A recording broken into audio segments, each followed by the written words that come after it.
Hi, I'm Brent Taylor, and thanks again for joining me for one of these videos. Today I'm going to be talking about the Public Works project, especially the history of it in 2010 and 11 and how I voted. There are a lot of questions in this campaign about the Public Works issue. I think the first thing I'd like to ask everyone to keep in mind is that the Public Works issue was not a single vote. It was a very long and complex process that involved 6 different votes on the City Council in 2010 and 2011. It's very easy, and unfortunately some are cherry-picking certain statements or votes and taking them out of context as if they represent the entire process and situation. I'm going to address each vote in context and provide you with the full set of facts so you can make an informed decision. I also invite you to check out my website where I've got the minutes for each of these and other details posted for your review. The bottom line up front for me on the Public Works is that I never voted for a $10 million bond. In fact, no such vote ever took place. The $10 million figure is taken from a preliminary vote that was taken on something called a bond parameters. We'll get into those details shortly.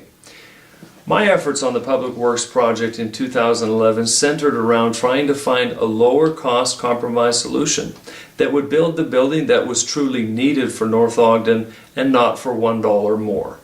In the end, the lower cost options that I helped to develop were ultimately rejected by the City Council, and then I voted no on the one and only decision to bond for the Public Works project. Let's look at all of those votes now one at a time. The first vote on the Public Works project actually took place in early 2010, on February 23, 2010 to be exact. The previous City Council had commissioned Blaylock & Partners, an architectural firm in Salt Lake, to conduct a professional study of what was necessary and what was truly needed for the North Ogden Public Works complex. Blaylock presented in 2010 in February their study and what they recommended. And then the City Council was asked to approve that study as the plan for our Public Works building. I actually wasn't at this meeting. I was out of town, and the other 4 members of the City Council each voted in favor of accepting the Blaylock study as the plan for the Public Works facility. Let me read the short minutes of this item briefly. Edward Dickey stated the staff recommends the approval of the final study on the Public Works building from Blaylock. Councilmember Turner asked whether they are just accepting the study from Blaylock as the final document. Edward Dickey stated they are looking at using it as a plan, accepting it as a plan. Mayor Harris stated it set the parameters for the new Public Works building, which is sorely needed. Councilmember Bigler moved to approve the final study of the Public Works building. Councilmember Turner seconded the motion, and all 4 council members present voted to accept the Blaylock study as the plan for the North Ogden Public Works complex. That's on the February 23, 2010 meeting minutes, page 6 to 7. And why that vote is important is because that's what set in motion the process that then unfolded in terms of size and scope for the Public Works building. The complex was recommended by Blaylock, accepted by the City Council as representing the needs of the city.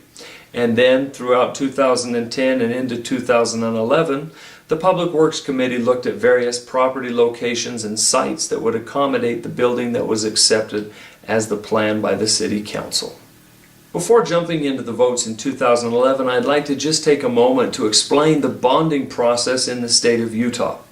Utah state law governs how a municipality can take out bonds or loans in the name of the city. It's a very detailed and complex process, and all steps must be taken in their proper order. The rough order of the bonding process is: first step, the city makes an initial decision to pursue bonding options. Next, the city develops something called a bonding parameters resolution. That is a statement that the city intends to perhaps pursue bonding at a certain amount as a maximum and for a maximum interest rate. Then the next step is that the city must hold public hearings to listen from their residents, to determine whether the residents support the proposed bonding parameters.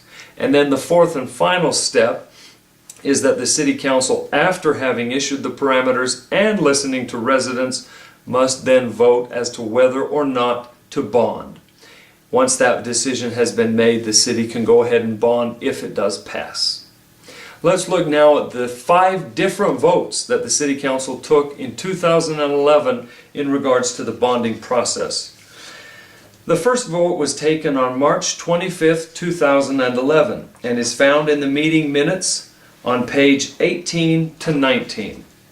The City Council was asked to move forward with the adoption of a parameters resolution and start the process of hiring a bonding attorney to help develop that parameters resolution. I won't read the minutes because they're 2 pages long, but I would encourage you to take a look at those. I indicated that I would vote no on moving forward with the bonding process and on the Public Works project because of a lack of public awareness and involvement. I was concerned that most residents in the city had no idea that this city was considering a project of that scope and size. And I did vote no on that date with moving forward with the bonding parameters resolution. After having voted no on moving forward with the project and the bond, I was actually asked to become a member of the Public Works Committee when another one of the council representatives to that committee had to recuse himself because he worked for a contractor who might potentially bid on the project. When I came to the committee, I explained to Mayor Harris and the project manager that I thought I would be an unusual choice as I'd voted no on even moving forward with the project. But they said they valued my perspective. I said that I would be willing to serve on the committee if I could present ideas and options around 2 important concepts. One was involving residents, because that was my reason for voting no on moving forward with the project. The second was on considering lower cost options and alternatives. As I came onto the committee in June of 2011, I made a series of proposals that were then refined through teamwork with the other members of the committee to increase opportunities for public involvement. These included open houses at the existing facilities so residents could see firsthand the need for a new facility. Also a flyer that was sent to all homes, a booth at Cherry Days, and even an entry in the Cherry Days parade to get information to thousands of residents that the city's considering a new complex and we want you to be involved. I also was able to work with the committee to start developing a series of options that would be considered lower cost alternatives to financing the project. In fact, on July 14th, 2011, I gave a detailed presentation to the Public Works Committee. You can see the details of it in the minutes of that meeting, but it was essentially other building alternatives for being able to reduce the price tag of the complex. Let's look now at the second and third votes that the City Council took in 2011 on the Public Works process. Both of these occurred on July 12th, 2011 during the City Council meeting. The first vote was on purchasing property. The Public Works Committee had recommended a property to be used for the facility, and we took a vote on purchasing that property. I voted no on that vote. The next vote was on setting the bonding parameters resolution. As I mentioned before, a bonding parameters resolution is a non-binding preliminary step in the bonding process. It is not a decision to bond. That can only be made after the public hearings and in a separate meeting. A bonding parameters resolution might be compared to a mortgage pre-qualification letter, where you go to your bank and get pre-qualified up to a certain amount. Just because you have that pre-qualification amount doesn't obligate you to take out any mortgage or a mortgage up to the maximum amount. In a similar vein, the bonding parameters resolution is something that's written by a bonding attorney with the city staff and then recommended for adoption by the City Council. That was the case with us. There's a lot of discussion in the July 12th meeting minutes about the bonding parameters resolution, and I would encourage you to read the entire story to get the full set of facts. The bonding parameter resolutions begin with on page 10 of the minutes. And the finance director presented us the information about the bonding parameters resolution. Her notes are presented in attachment B of the minutes, which is on page 25 of the minutes in the official record. I'd just like to highlight one of the statements that she made during the meeting to us. The adoption of the parameters resolution does not constitute approval to issue bonds by the council, nor does it commit the city to issuing bonds. I say that fact again because it's so important to remember. A parameters resolution is not a decision to bond. The recommended amount by our bonding attorney and by the city staff to set the parameters resolution was $10 million. The discussion of the bonding parameters resolution begins in the minutes on page 10 and continues for several pages until page 19. And I'd encourage you to read the full set of records and the full minutes to get the true picture of what took place. The bonding parameter resolution that the city selected was for $10 million based on the recommendation of the bonding attorney and the city staff who drafted the resolution. We had been fully informed that that amount did not obligate the city to issue $10 million of bonds or even a single dollar of bonds. The decision to issue bonds would be made at a future date after listening to residents. And that's the main reason why I supported issuing the bonding parameters. On page 13 of the minutes, my statements on why I supported issuing the bonding parameters are very clear. I note that there were 5 different items that would have to be fulfilled for me to vote yes on the final decision to issue bonds. And I'm quoted as also saying, I intend to vote yes on issuing the parameters. That doesn't mean he is going to vote yes to issue the bonds, but we need to start the process. That's what I said in July of 2012, and I feel that issuing the bonding parameters did make sense because it wasn't a decision to issue bonds, and that would only happen after we had the public hearings and listened to our residents. There were 5 factors that I noted would have to be met in order for me to vote yes on the final decision to bond. 1, involving residents. 2, getting best costs. 3, the materials. What would the building be constructed of and was it economical? 4, the time frame. We were getting into winter and there was an interest in being able to move forward with the project if there was the public support. And then 5, the financial situation. So in summary, I did support the issuance of the non-binding bonding parameters. This, unfortunately, has been mischaracterized as a decision to issue $10 million in bonds, which is absolutely not true. The bonding parameters are a non-binding decision to begin the bonding process, listen to residents, and then to take another vote on whether to actually issue any bonds. Let's now look at the 4th and 5th final votes that were taken in 2011 on the Public Works project.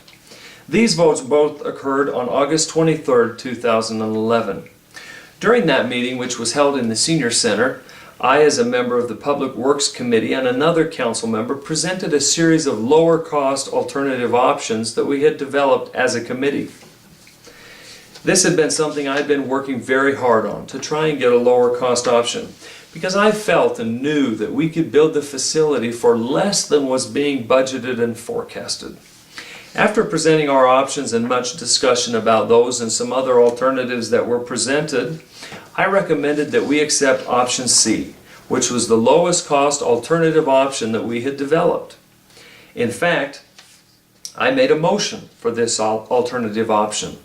But before I did that, one of the council members moved to accept option A, which was the full proposal and the highest cost option. This was seconded and was moving forward to a vote. When I made a motion to amend that motion to option C, the lowest cost alternative, unfortunately, this motion died for lack of a second. And at that point, I announced that I would be voting no on the decision to issue bonds. This was exactly in line with what I said on July 12th, when I outlined the 5 factors that would have to be met for me to vote yes on issuing bonds. Those factors were not all met because there were lower cost alternatives that I knew we could do the project that was needed for. And accordingly, I voted no on the only decision that was ever made to formally issue bonds in the name of North Ogden City. That is recorded on page 9 of the August 23rd minutes and is an absolute fact. The next vote was taken shortly thereafter to rewrite the bonding parameters and was something of a formality, but I also voted no on that vote. In conclusion on this issue, I'd like to thank you first for listening to this, and I encourage you to see the facts that are posted, official minutes, at my website if you'd like to study this more. If you have any questions, please call me personally or email me, and I'd be happy to discuss it with you as well. In summary, there never was a decision by the City Council to bond North Ogden City for $10 million. That was false when it was said in 2011, and despite it being repeated millions of times, it continues to be false. There was a bonding parameters resolution, a non-binding preliminary step that was taken that must be followed by public hearings and then a vote to actually issue bonds. That process was followed. And when the vote came up to actually issue bonds, the only vote to issue bonds, I voted no because I knew we could do it for less. I think it's time for the city to move forward from this issue. A new Public Works Committee has been seated that is full of wonderful, hardworking individuals with diverse ideas. And the project is moving forward in a different direction that I think will be ultimately satisfactory to the citizens of North Ogden.